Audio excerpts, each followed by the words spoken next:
વાત આગળ સુરતની કરીએ તો સુરતમાં દક્ષિણ ગુજરાતની સુગર મિલોમાં આજે શેરડીના ભાવ નક્કી થવાના છે।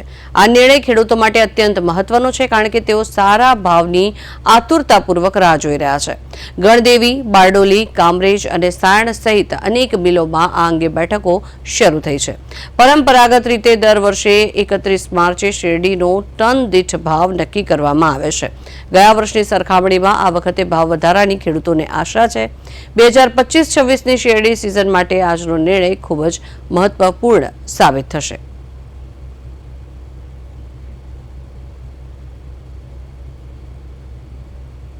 દક્ષિણ ગુજરાતમાં ખેડૂતોની આજે સુગર મિલો પર નજર છે, કારણ કે સુગર મિલમાં 31 માર્ચ ભાવ નક્કી થતા હોય છે શેરડીના, અને શેરડીના ભાવ નક્કી થતા હોય છે એના પર ખેડૂતને આશા હોય છે કે દર વર્ષની જેમ આ વર્ષે પણ સારા ભાવ મળે, કારણ કે ખેડૂતની દિન પ્રતિદિન આર્થિક સ્થિતિ નબળી થતી જાય છે।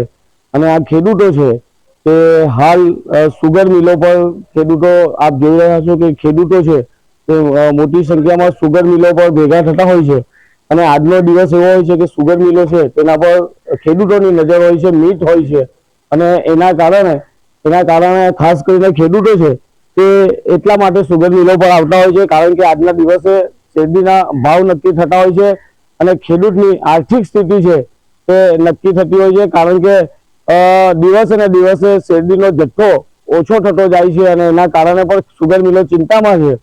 પરંતુ જે ખેડૂતો છે તે કહી રહ્યા છે કે દર વર્ષની જેમ આ વર્ષે પણ સારા ભાવ મળે એવી આશા તેઓ વ્યક્ત કરી રહ્યા છે।